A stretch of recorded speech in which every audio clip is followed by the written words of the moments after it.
আজ আমি কথা বলবো সোশ্যাল অ্যাংজাইটি ডিসঅর্ডার এই মানসিক রোগটি প্রসঙ্গে এবং এর হোমিওপ্যাথি ট্রিটমেন্ট থ্রু ব্রেন মাইন্ডিয়া প্রোটোকল। এটা স্যাড কথাটা আপনারা শুনেছেন, সোশ্যাল অ্যাংজাইটি ডিসঅর্ডার, এটাকে আমরা সোশ্যাল ফোবিয়াও বলি এবং সিমটম হিসেবে থাকে ইন্টেন্স ফিয়ার অ্যান্ড ডিসকমফোর্ট। কখন না, বিভিন্ন রকম সোশ্যাল সিচুয়েশনে কোপ আপ করতে পারে না মানুষ, তো নিত্যনৈমিত্তিক কাজকর্ম ডেইলি ফাংশনিং সেটারও প্রবলেম শুরু হয়। এটা একটা কেস স্টাডি, আমি পেশেন্টকে দেখেছিলাম, একজন primary school teacher, male patient, 36 year old, এবং ডায়াগনোসিস ফাইনালি ডিফারেন্সিয়াল ডায়াগনোসিস করেছিলাম সোশ্যাল অ্যাংজাইটি ডিসঅর্ডার এবং 7 মাসের ট্রিটমেন্ট প্রসেস। আমি একটু প্রোফাইল বলি। পেশেন্টের বয়স 36, age 36, gender male, profession primary school teacher, diagnosis was done social anxiety disorder. Patient যখন প্রথম এসেছিলেন তার থেকে যেসব সিমটমস আমরা নোট করেছি সেখান থেকে ছিল যে intense fear of public speaking ছিল তার, অন্যদের সঙ্গে কথা বলতে তার অসুবিধা হতো, সামাজিক মেলামেশার জায়গাতে তিনি কমফোর্টেবল ছিলেন না, প্রফেশনাল মিটিংয়ে কোথাও গেলে তিনি কমফোর্টেবল থাকতে পারতেন না এবং তখন তিনি ঘামতে শুরু করতেন, হাত পা কাঁপতো, গলা শুকিয়ে আসতো, প্যালপিটেশন হতো এবং মূলত এগুলো সব সোশ্যাল গ্যাদারিংয়ে, সোশ্যাল সিচুয়েশনসে। এবং ফিলিংস অফ ইনঅ্যাডিকুয়েসি এবং ফিয়ার অফ নেগেটিভ জাজমেন্টের কথাও তিনি বলতেন। আর টিচার তো ক্লাসরুমের সিচুয়েশন ম্যানেজ করতেও তার যথেষ্ট অসুবিধে হচ্ছিল, যেটা আগে তার হতো না 1 বছর আগে।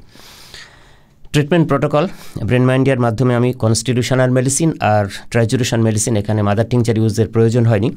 পেশেন্টের ইমোশনাল এবং সাইকোলজিক্যাল সিমটমস ম্যানেজ করে রোগটি নিরাময়ের চেষ্টা করেছিলাম। তো কনস্টিটিউশনাল মেডিসিন হিসেবে আমি ইউজ করেছিলাম অ্যাকোনাইট নেপিলাস, কেননা আমরা জানি যে অ্যাকোনাইট নেপিলাস আমি 1M পোটেন্সি ইউজ করেছিলাম। এটা অ্যাংজাইটি এপিসোড কমাতে সাহায্য করে, মনকে শান্ত রাখতে সাহায্য করে এবং অ্যাংজাইটির যে ফিজিক্যাল ম্যানিফেস্টেশন, শারীরিক লক্ষণগুলো, সেগুলো কমাতে সাহায্য করে। ফিজিক্যাল ম্যানিফেস্টেশন গোলগুলো এই যে ঘেমে যাওয়া, সোয়েটিং, প্যালপিটেশন, এগুলো কমাতে ভীষণভাবে সাহায্য করে। সঙ্গে রেখেছিলাম আর্জেন্টাম নাইট্রিকাম 3X, কেননা এটা কনফিডেন্স ইমপ্রুভ করতে সাহায্য করে, অ্যান্টিসিপেটরি অ্যাংজাইটি সারাতে সাহায্য করে এবং ইমোশনাল স্ট্যাবিলিটি আনতেও সাহায্য করে। তো ট্রিটমেন্ট টাইমলাইন এবং প্রোগ্রেসটা কীরকম ছিল না, ইনিশিয়াল ফেজ 2 মাসের ছিল। প্রথম 1.5 মাসের মধ্যেই পেশেন্ট কনসিডারেবল ইমপ্রুভমেন্টের কথা বলেছেন। তখন অ্যাকোনাইট নেপিলাস 1M সপ্তাহে 2টো ডোজ, সকালে খালি পেটে, আর সঙ্গে আর্জেন্টাম নাইট্রিকাম 3X ট্রাইচুরেশন 3 চামচ করে, 3 গ্রেন স্পুন দিনে 2 বার উইথ লিটল ওয়াটার। 2 মাস কন্টিনিউ করার পরে অবজারভেশন ছিল যে সোশ্যাল ইন্টারাকশানস করতে তিনি পারছেন, ক্লাসরুম অ্যাক্টিভিটিস করতে তার খানিকটা সুবিধে হচ্ছে, মানে ভয়, হেজিটেশনগুলো কেটে গেছে, অনেকটা ইমপ্রুভ করেছেন তিনি। সোয়েটিং, ট্রেমব্লিং অবশ্য তখনও চলছিল।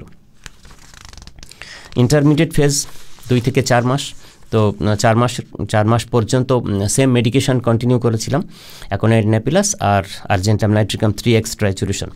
তখনকার অবজারভেশন ছিল যে প্রফেশনাল সেটিংয়ে তিনি আনকমফোর্টেবল ছিলেন, সেটা তিনি ঠিক করতে পেরেছেন, কলিগদের সঙ্গে ইন্টারাকশান করতে পারছেন, সোশ্যাল ইভেন্টসে তিনি যাওয়ার সাহস দেখাচ্ছেন, গ্রুপ ডিসকাশনও করতে পারছেন।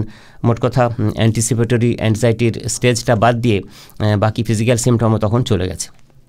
যেহেতু স্টেডি ইমপ্রুভমেন্ট হচ্ছিল, সেজন্য ট্রিটমেন্ট খুব তাড়াতাড়ি ক্লোজ করার জন্য আমি ভেবেছিলাম যে 6 মাসের মধ্যে ট্রিটমেন্ট কমপ্লিট হবে। হাউএভার 7 মাসের মধ্যে এই প্রসেস কমপ্লিট হয়েছিল। লাস্ট ফেজে পেশেন্টকে শুধুমাত্র aconite napellus constitutional medicine 1M পোটেন্সিড ইউজ করেছিলাম ওয়ান্স এ উইক। 7 মাস কমপ্লিশনের পরে পেশেন্ট স্যাটিসফাইড হয়েছিলেন, সিগনিফিক্যান্ট ইমপ্রুভমেন্ট হয়েছিল, সব ধরনের সোশ্যাল ফাংশনিং এবং তার সেলফ এস্টিমও ইমপ্রুভ করেছিল। অ্যাংজাইটি এপিসোড একদমই বন্ধ হয়ে গেছে, মেজর কোনো রিল্যাপসেশনও ঘটেনি এবং ট্রিটমেন্ট আউটকাম নিয়ে পেশেন্ট স্যাটিসফ্যাকশনের কথা বলেছেন এবং তার সব ধরনের কাজে, পার্সোনাল এবং প্রফেশনাল লাইফের সব ধরনের কাজে তিনি ফুল পার্টিসিপেশন করতে পারছেন, সেটাও তিনি জানিয়েছিলেন। তো সংক্ষেপে শেষে আমরা বলতে পারি যে ব্রেন মাইন্ডিয়া প্রোটোকলের মাধ্যমে এই যে সোশ্যাল অ্যাংজাইটি ডিসঅর্ডার রোগটির একজন প্রাইমারি স্কুল টিচারকে আমি ট্রিটমেন্ট করেছিলাম, 36 ইয়ার্স ওল্ড। 2 মাসের মধ্যে সিমটোমেটিক রিলিফ তিনি পেয়েছিলেন, 4 মাসের মধ্যে কনসিডারেবল ইমপ্রুভমেন্ট দেখেছেন এবং কমপ্লিশন অফ দ্য ট্রিটমেন্ট তিনি তার সব ধরনের সিমটমস থেকে মুক্তি পেয়েছেন। তবুও ফলো আপ সেশন হিসেবে 6 মাস পরে তাকে একবার আসতে বলেছিলাম, তিনি ইন ডিউ কোর্স এসেছিলেন, তখনও কোনো রিল্যাপসেশন আর ফেস পায়নি। ফলে আমরা বুঝতে পারছি যে হোমিওপ্যাথিক ট্রিটমেন্টের মাধ্যমে থ্রু ব্রেন মাইন্ডিয়া protocol we can well manage social anxiety disorder. Thank you.